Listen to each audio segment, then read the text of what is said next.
Agosto de 1869. El aire del campamento argentino cerca de las ruinas humeantes de Piribebuy era una plaga en sí misma. Pesaba, denso y fétido, una mezcla del hedor dulzón de la gangrena que emanaba del hospital de campaña, el barro removido por miles de botas y cascos de caballo, y el humo perpetuo de las fogatas que luchaban inútilmente por disipar la humedad asfixiante del Chaco. Era un olor a guerra en sus estertores, una guerra que se había negado a morir con dignidad y ahora se arrastraba, desangrándose sobre la tierra paraguaya. Ante la teniente Mercedes Alzaga, enfermera voluntaria del Cuerpo de Sanidad, se alineaban 73 espectros de mujeres. Eran las residentas, las últimas defensoras de una nación moribunda, capturadas así apenas unas horas tras una redada en los montes donde se escondían como animales acosados, en grupos dispersos que la soldadesca llamaba con desdén montoneras. El olor que emanaba de ellas era casi una fuerza física, una barrera invisible que hacía retroceder el aire. Era el aroma de 6 meses de supervivencia en la selva, 6 meses sin un baño que no fuera la lluvia torrencial, 6 meses con las mismas ropas hechas jirones, bebiendo el agua que se filtraba entre las rocas y masticando raíces amargas para engañar al hambre. Mercedes, hija de una de las familias más distinguidas de Buenos Aires, había visto los horrores del frente en Curupaití y Lomas Valentinas, había amputado miembros y suturado heridas que desafiaban la imaginación, pero esta miseria silenciosa y femenina la golpeó con una violencia inesperada. En los ojos de las 73 mujeres no había desafío, solo un terror tan profundo y antiguo como la tierra que pisaban. Creían, con la certeza absoluta de los condenados, que estaban a punto de ser torturadas, violadas y asesinadas. La propaganda del mariscal López había sido brutalmente eficaz. Los argentinos, los porteños, eran bestias sin alma, demonios que profanaban a las mujeres antes de degollarlas, que las usaban como esclavas de placer hasta que se cansaban de ellas. Algunas, le habían informado, intentaron quitarse la vida antes de la captura, pero fueron detenidas por sus compañeras, cuyas propias manos temblaban demasiado por la debilidad para completar el acto. Pero el coronel Federico Mitre, el comandante del regimiento, tenía un plan. Un plan que para muchos de sus oficiales rayaba en la locura, un gesto incomprensible en medio de una carnicería que había durado 5 largos años. Mercedes tenía sus órdenes, dictadas por el propio coronel con una voz tranquila pero inflexible: trátelas como vos esperarías que el enemigo tratara a nuestras enfermeras si fueran capturadas. Con dignidad, teniente. Esa directiva, tan simple y a la vez tan revolucionaria, estaba a punto de desencadenar una situación sin precedentes en la historia de las guerras sudamericanas. 2 días antes, el 10 de agosto, el coronel Mitre había convocado a su jefe de ingenieros a su carpa. El capitán Roberto Rojas, un hombre curtido y pragmático cuyo mundo se reducía a puentes de pontones y trincheras, escuchó las órdenes con una expresión de incredulidad. Necesito que construyas unas instalaciones de baño, Rojas. Privadas. Con puertas que se puedan trabar desde adentro. Y separadas de las instalaciones de los hombres por al menos 200 metros. Mitre desplegó un tosco boceto sobre su mesa de campaña. Quiero 6 cubículos individuales, cada uno con su propia ducha. Rojas carraspeó, confundido. Mi coronel, con el debido respeto. Los prisioneros paraguayos usan las letrinas de campo, las mismas que nuestros soldados. ¿Por qué este tratamiento especial? Son el enemigo. La respuesta de Mitre fue serena, pero sus ojos grises, cansados de tanto ver la muerte, brillaron con una intensidad particular. Porque son mujeres, capitán. Y porque quiero demostrarles que no somos las bestias que su mariscal les ha hecho creer que somos. La propaganda de López es lo que las mantiene luchando hasta la última gota de sangre. Si rompemos esa mentira, quizás algunas vidas, de las nuestras, puedan salvarse en lo que queda de esta maldita guerra. Rojas y su batallón de ingenieros trabajaron durante 48 horas seguidas, bajo un sol inmisericorde y las nubes de mosquitos. El sonido de las sierras y los martillos se convirtió en la nueva banda sonora del campamento, atrayendo miradas curiosas y comentarios socarrones de la tropa. Construyeron una estructura de madera rústica pero sólida, con 6 cabinas de ducha. Cada puerta tenía un simple pasador de madera que solo podía accionarse desde el interior. Cada cubículo, una cortina de lona encerada para mayor privacidad. Crearon un área de vestuario separada, también con cortinas. Todo el diseño gritaba una palabra extraña en aquel contexto: intimidad. Incluso las letrinas que construyeron al lado eran recintos cerrados con paredes completas y puertas, un lujo impensable comparado con las zanjas abiertas que usaban miles de hombres en el campamento. Las órdenes de Mitre no terminaron ahí. Llamó a su intendente, el teniente Basualdo. Quiero jabón. Jabón de verdad, no la potasa cáustica que usamos para lavar la ropa de la tropa. Consiga el tipo de jabón que usarían nuestras propias enfermeras, el que usan los oficiales. Basualdo, un hombre acostumbrado a lidiar con la escasez, rebuscó en los suministros médicos y en los baúles personales de los oficiales caídos. Volvió con un pequeño tesoro, un cajón con un centenar de pastillas de jabón de Marsella, importado y perfumado, un artículo de lujo absurdo en medio del Chaco. Mitre asintió satisfecho. Excelente. ¿Y toallas limpias, Basualdo? No trapos. Toallas de lino. Y ropa. Consiga vestidos limpios, de algodón sencillo. Lo que sea que tengamos en los depósitos para las voluntarias. Rebuscaron y encontraron uniformes de enfermera de reserva, simples vestidos de algodón crudo que, aunque toscos, estaban limpios y sin usar. La noticia de los preparativos corrió como la pólvora entre la soldadesca. El resentimiento era palpable. Muchos de esos hombres habían perdido amigos y hermanos a manos de soldados paraguayos que luchaban con un fanatismo suicida. ¿Por qué tanto esfuerzo por las guaraníes?, murmuraba un sargento mientras afilaba su facón. Nosotros nos lavamos en el río cuando podemos, y a ellas les construyen un palacio. Mitre, consciente del murmullo, reunió a sus oficiales. Su explicación fue un balde de agua fría sobre el rencor caldeado. Señores, dijo con voz firme, estas mujeres han sido adoctrinadas para creer que somos monstruos. Cada acción que tomemos en las próximas 72 horas no es para ellas, es para el futuro. Será reportada, tarde o temprano, a sus superiores y a su gente. Si las tratamos como basura, confirmamos su propaganda y el próximo soldado paraguayo luchará hasta la muerte. Si les mostramos una dignidad básica, sembramos la duda. Y la duda, caballeros, es un arma más poderosa que un cañón Krupp. La duda salva vidas argentinas. Esto no es sentimentalismo. Es estrategia militar. Ahora, el 12 de agosto, con la estructura terminada y los suministros listos, Mercedes Alzaga se enfrentaba a los frutos de esa estrategia. Las 73 mujeres la miraban con ojos vacíos, aterrorizadas, temblando visiblemente a pesar del calor. Sus edades iban desde muchachas de apenas 19 años hasta matronas de casi 50. Muchas tenían heridas sin tratar, cubiertas de costras y suciedad. Todas sufrían una desnutrición severa, el equipo médico estimaba que cada una había perdido entre 10 y 20 kilos.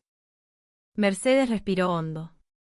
Había sido entrenada en guaraní por el Servicio de Inteligencia del Ejército, específicamente para estas situaciones. Se acercó a la prisionera de mayor rango, una mujer de unos 40 años cuya mirada, aunque temerosa, aún conservaba una chispa de autoridad. Su nombre, averiguó más tarde, era Isapí. Cherrera teniente Mercedes Alzaga, dijo Mercedes en un guaraní claro y respetuoso, mezclándolo con un español lento. Soy la teniente Mercedes Alzaga. Ustedes son prisioneras de guerra bajo las convenciones de Ginebra. No serán lastimadas. No serán abusadas. Las mujeres no reaccionaron. Sus rostros eran máscaras de piedra. Primero, continuó Mercedes, serán examinadas por personal médico femenino. Luego, tendrán la oportunidad de bañarse en instalaciones privadas. Después recibirán comida y se les asignará un lugar para dormir. Hizo una pausa, viendo la total incredulidad en sus ojos. Sé que no tienen ninguna razón para confiar en mis palabras. Permítanme que les muestre las instalaciones que hemos preparado. Con un gesto, las guió hacia la estructura de madera recién construida. El olor a pino recién cortado era un contraste surrealista con el hedor del campamento. Las mujeres caminaban con vacilación, como si cada paso las acercara a una trampa mortal. Mercedes abrió la puerta de una de las duchas individuales. Les mostró el pasador de madera por dentro, la cortina de lona. Luego, giró una llave de paso conectada a un gran tanque de metal que los ingenieros habían montado sobre un fogón controlado. De la boca de la ducha, salió un chorro de agua. Agua tibia. Las mujeres paraguayas quedaron atónitas. Un murmullo recorrió la fila. Finalmente, Isapí habló, su voz ronca por la falta de uso y la deshidratación. Iykuaku, susurró en guaraní, y luego en español, como si no pudiera creerlo. Agua tibia, para prisioneras. Mercedes la miró directamente a los ojos. Para personas, respondió con sencillez. Ustedes han estado viviendo en condiciones terribles. Necesitan limpiarse adecuadamente para prevenir infecciones. El cuerpo médico insiste en ello. Entonces, Mercedes hizo algo que no estaba en ningún manual militar. Tomó una de las fragantes pastillas de jabón de Marsella, una toalla de lino limpia y uno de los vestidos de algodón. Los colocó suavemente en las manos de Isapí. Las manos de la mujer paraguaya, callosas y agrietadas, apenas se atrevían a cerrar los dedos sobre aquellos objetos de un mundo olvidado. Estos son suyos, dijo Mercedes. La ducha es privada. Pueden trabar la puerta por dentro. Ningún hombre tiene permitido entrar en este edificio. Está bajo guardia femenina exclusivamente. Tómense el tiempo que necesiten. Isapí miró el jabón como si fuera un artefacto de otro planeta. 6 meses. 6 meses de barro, sudor, sangre y miedo incrustados en cada poro de su piel. 6 meses sintiéndose menos que humana. Y ahora, esto. Las 73 mujeres fueron divididas en grupos pequeños para usar las 6 duchas. Primero, pasaron por una revisión médica preliminar con Mercedes y otras 2 enfermeras voluntarias, quienes documentaron sus heridas y comenzaron a aplicar tratamientos básicos para las infecciones de la piel. Luego, comenzaron a ducharse. La primera en entrar fue una joven enfermera de no más de 20 años llamada Araceli. Entró en la cabina con la rigidez de quien camina hacia el patíbulo. Mercedes y su equipo esperaron afuera. Hubo un largo silencio, roto solo por el sonido del agua corriendo. Y después de varios minutos, escucharon algo inesperado. Un sollozo. Luego otro, y otro, hasta que se convirtió en un llanto profundo, desgarrador, un lamento que parecía arrastrar consigo todo el dolor de la guerra. Mercedes se alarmó. Se acercó a la puerta. ¿Estás bien? ¿Necesitas ayuda?, preguntó con suavidad. La voz de Araceli respondió en un español entrecortado por el llanto. El agua está caliente, el jabón huele a flores, la toalla es suave, ¿por qué? ¿Por qué nos dan esto? Mercedes no tenía una respuesta preparada para eso. Respondió con la única verdad que conocía, la misma que le había dictado el coronel Mitre. Porque es lo correcto.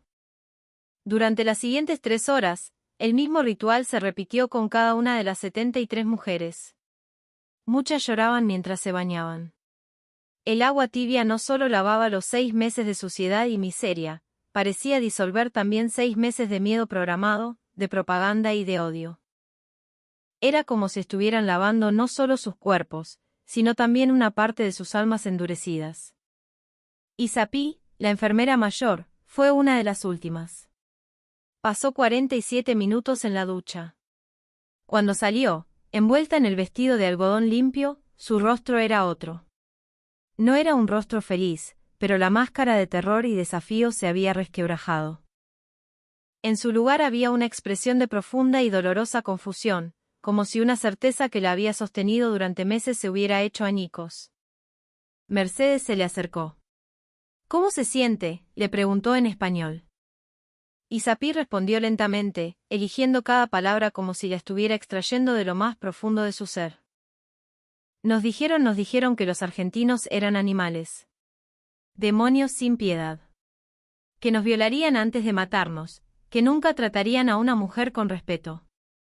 Pero ustedes construyeron esto. Hizo un gesto hacia las duchas privadas. Construyeron baños privados para prisioneras. Para sus enemigas. Mercedes sintió que ese era el momento crucial, el punto de inflexión en la estrategia del coronel. Señora, dijo con calidez, somos enemigas en una guerra, sí. Pero eso no significa que olvidemos nuestra humanidad. Ustedes son enfermeras, como yo. Son madres, hijas, hermanas. Merecen una dignidad básica. Isapí luchaba con una tormenta en su interior. Sus ojos se llenaron de lágrimas que ya no eran de miedo, sino de algo mucho más complejo.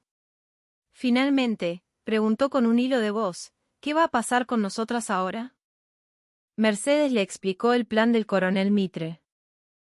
Serán alojadas en barracas para mujeres, separadas de los prisioneros masculinos. Recibirán 3 comidas al día. Las mismas raciones que reciben nuestras propias enfermeras. Recibirán atención médica completa para sus heridas. Podrán escribir cartas a sus familias una vez que se establezcan los canales de comunicación. Y, eventualmente, cuando los procesos de repatriación estén completos, podrán regresar a Paraguay. Isapí estaba llorando abiertamente ahora, sacudiendo la cabeza en negación.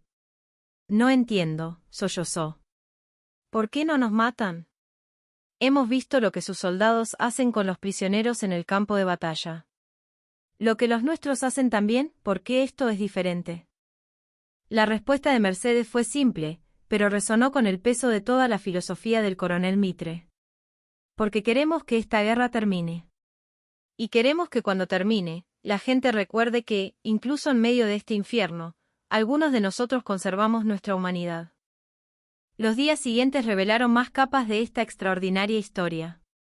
El 14 de agosto, el coronel Mitre ordenó que las 73 mujeres recibieran evaluaciones médicas completas. Los hallazgos fueron desoladores, 41 tenían infecciones activas, desde sarna hasta disentería, 28 presentaban heridas de metralla o bayoneta sin tratar, supurando bajo la suciedad, 12 mostraban signos de desnutrición tan severa que requerían intervención inmediata. El equipo médico de Mercedes comenzó el tratamiento, antibióticos cuando los había, vendajes limpios, suplementos nutricionales a base de caldos y harinas.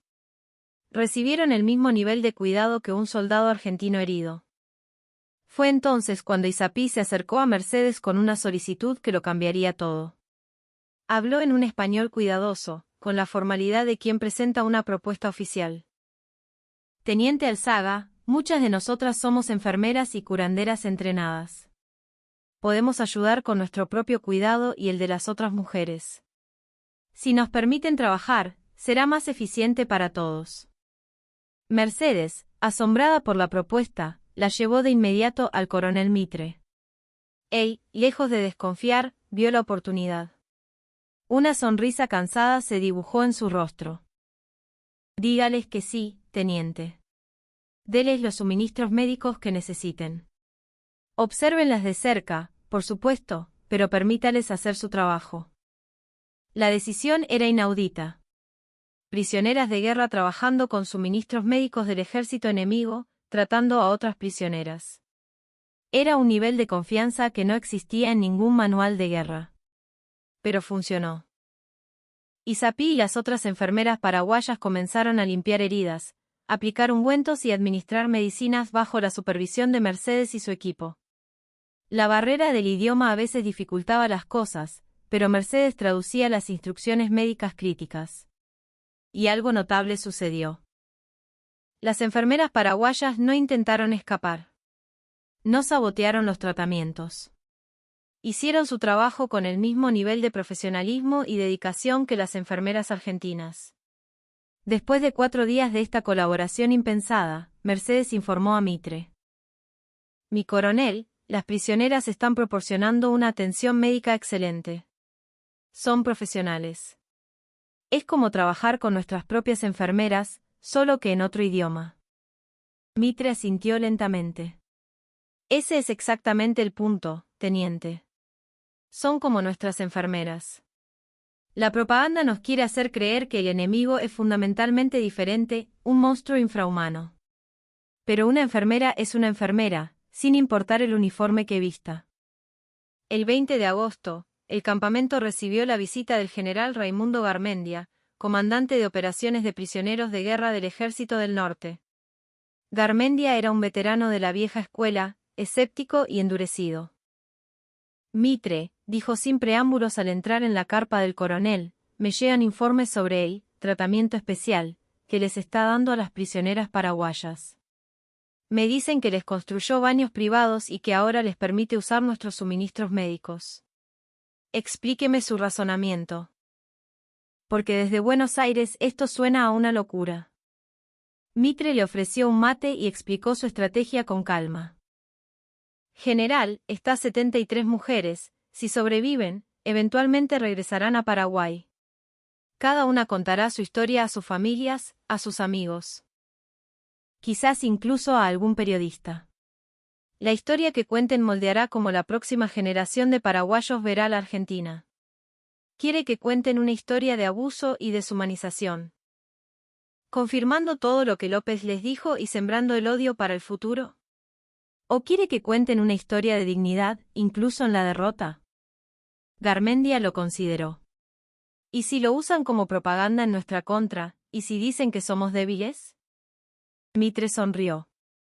General, déjelos que lo usen como propaganda. Que le digan al mundo que el ejército argentino trata a sus prisioneros con dignidad. Eso solo fortalece nuestra posición moral y nos diferencia de la barbarie que hemos combatido. Garmendia no estaba del todo convencido, pero dio su permiso tácito para que el experimento continuara. El 25 de agosto, 2 semanas después de su llegada, Isapí solicitó una reunión privada con Mercedes. Tenía algo que decir, algo que claramente había estado meditando con mucho cuidado. Se sentaron en un banco fuera de la enfermería. Teniente, comenzó Isapí en voz baja, quiero que sepa algo. En la selva, antes de que nos capturaran, nuestros oficiales nos dieron una orden final, suicidarnos si las fuerzas argentinas nos encontraban. Nos dijeron que la captura significaría horrores peores que la muerte. Hizo una pausa, luchando con la emoción. 5 de nuestras compañeras se quitaron la vida antes de que llegaran sus patrullas. Intenté detenerlas, pero estaban demasiado aterrorizadas. Creían en la mentira. Isapí levantó la vista, y en sus ojos Mercedes vio un océano de dolor. Si yo hubiera sabido, si yo hubiera podido imaginar que la captura significaría esto, tratamiento médico, baños privados, dignidad, quizás podría haber salvado esas 5 vidas. Esas mujeres murieron por una mentira que nuestros propios líderes nos contaron. Mercedes no supo qué decir. La magnitud de aquel sufrimiento innecesario era abrumadora. Cuando regrese a Paraguay, continuó Isapí con una nueva firmeza en su voz, contaré esta historia. Contaré cómo los argentinos, a quienes nos enseñaron a temer como monstruos, nos trataron con más humanidad que nuestros propios oficiales al final. No sé si alguien me creerá. Pero lo voy a intentar. Esa noche, Mercedes le reportó la conversación a Mitre. El coronel permaneció en silencio por un largo momento, mirando el parpadeo de la lámpara de aceite. Finalmente habló. Esas son las verdaderas guerras que peleamos, teniente. No solo las batallas con fusiles, sino las batallas de ideas. La propaganda paraguaya les dijo que éramos monstruos. Podríamos haber confirmado esa propaganda con nuestros actos. En cambio, la refutamos. Y esa es una victoria tan importante como tomar una trinchera. Las 73 mujeres paraguayas permanecieron en el campamento durante 6 semanas más mientras se organizaban los complejos procesos de repatriación en medio del caos del fin de la guerra. Durante ese tiempo, continuaron trabajando como enfermeras, desarrollando una relación de respeto profesional con el personal médico argentino. Mercedes y Isapí forjaron una amistad silenciosa, basada en miradas y gestos de entendimiento que trascendían el idioma y el uniforme. El 1 de noviembre de 1869, llegó el día. Las 73 mujeres, recuperadas, vestidas con ropas limpias, abordaron una carreta que la llevaría a un barco de transporte en el río Paraguay para regresar a su devastado país. Antes de partir, Isapí le entregó algo a Mercedes. Era una pequeña figura de un carpincho, tallada con destreza en un trozo de madera. Hice esto en el campamento. No tengo nada más que darle, dijo Isapí. Pero quiero que recuerde. Que recuerde que incluso en la guerra, la bondad importa. Mercedes aceptó el regalo, y conservaría aquella humilde talla por el resto de su vida. Los años que siguieron revelaron el verdadero impacto del experimento del coronel Mitre. En 1870, el ejército argentino emitió nuevas directivas para el tratamiento de prisioneras de guerra, basadas en el protocolo desarrollado en Piribebuy. Las instalaciones de baño y alojamiento privadas se convirtieron en estándar. En 1882, Isapí, quien se había convertido en una respetada administradora de hospital en Asunción, publicó sus memorias, donde describía su experiencia como prisionera. El libro causó controversia, pero también abrió un pequeño camino hacia la reconciliación. En 1895, Mitre, ya un general retirado y respetado, a menudo citaba su experiencia en Paraguay: aprendí que la guerra no se trata solo de destruir al enemigo, se trata de construir el mundo que viene después.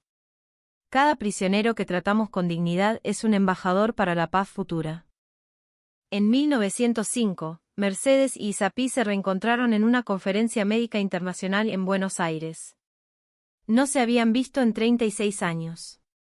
Se abrazaron como viejas amigas.